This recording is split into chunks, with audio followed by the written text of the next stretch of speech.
Have you ever wondered why the more big houses people own, the less laughter there is inside? Those brightly lit mansions burning through the night, yet no one knows who is talking to whom. Each person in a separate room, a private world, connecting only via Wi-Fi, not through eye contact. Sounds normal? It's not. It is the symptom of an era of loneliness wrapped in abundance.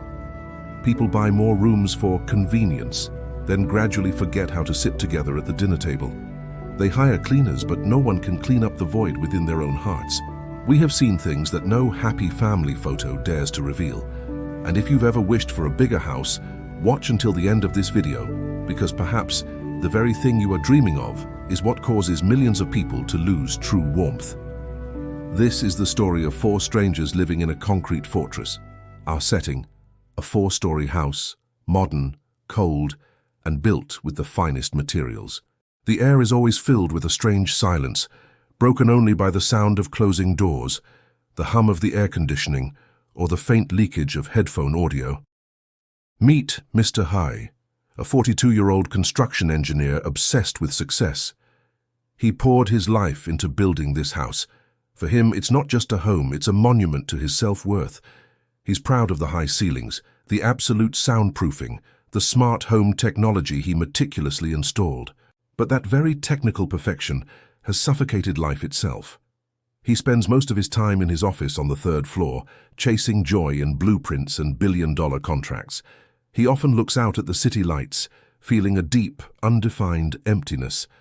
Hai's tragedy is this: he fears the silence but lacks the courage to break it. Walking past the living room, he'll often stare at the giant, empty sofa he bought, the one no one ever sits on together, and ask himself, where did I go wrong? His attempts at conversation with his family are more like transactions. How was work? What were your grades? Than genuine connection. And this is Mrs. Lan, age 40, the gatekeeper of a fading flame. She is the keeper of a kitchen no one uses anymore. Every day she stubbornly cooks a full traditional dinner for 4. Sour soup, braised pork, a complete meal. But she always ends up packing each portion into a separate container, labeling them with names, and placing them in the refrigerator. That large modern fridge, full of carefully prepared food, has become a cold tombstone for the meals that never happen.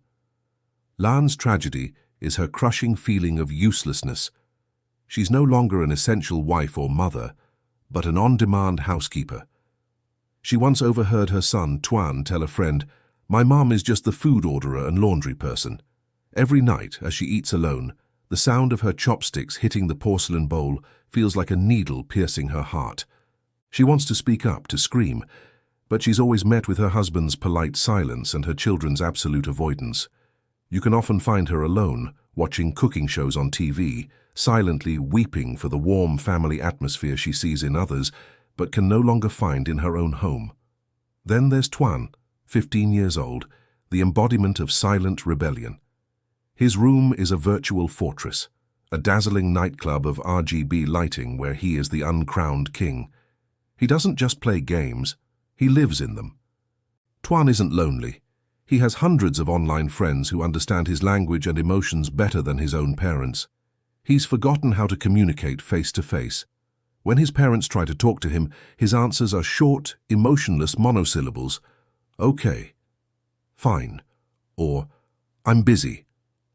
Beneath this cold exterior, Tuan is afraid. He fears the disappointment in his father's eyes and the sadness in his mother's.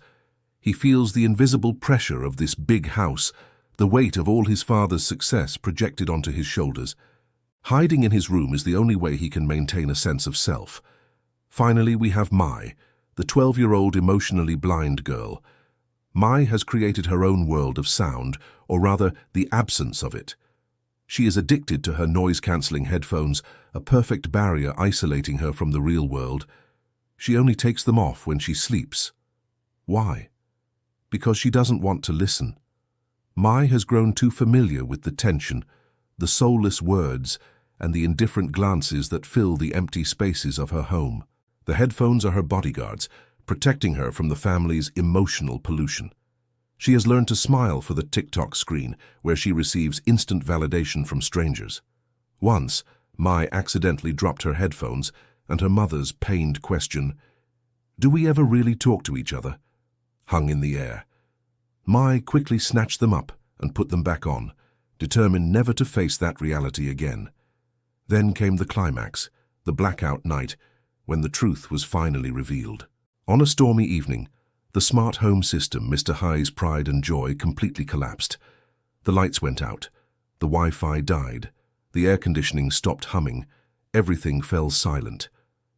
Mr. Hai stepped out of his dark office, his calls for his children swallowed by the vast dark hall. One by one, the family gathered in the living room, not because they wanted to, but because there was nowhere else with candlelight. They sat there, 4 strangers, staring at each other through the flickering light, as every layer of their disguises crumbled. Tuan, without a keyboard or mouse, didn't know what to do with his hands. For the first time, he truly saw the aging and weariness on his father's face. Mai, having taken off her headphones, heard the sound of rain tapping against the glass window. It was a sound she hadn't noticed in years. She saw her mother, Mrs. Lan, trembling in the cold. And then Mrs. Lan burst into tears, not from fear of the dark, but from the sudden, painful realization that this was the first time in 5 years the family had truly looked at each other. In that moment, Mr. Hai was no longer a successful engineer. He was a failed man. He looked at the locked doors and the expensive, useless gadgets and choked out, his voice thick with emotion. I built the house too big, Lan. I thought money was the master key, but it only locked us inside." Sometime later, after a visit to his own mother's humble home, Mr. Hui made a drastic decision. He returned, walked to the main circuit breaker, and turned off the Wi-Fi. He sold the giant television. He didn't need any more convenience.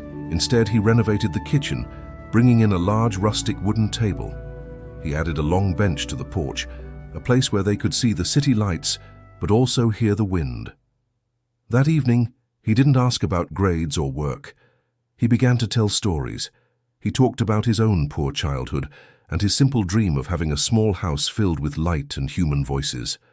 At first, Tuan and Mai scowled, bored.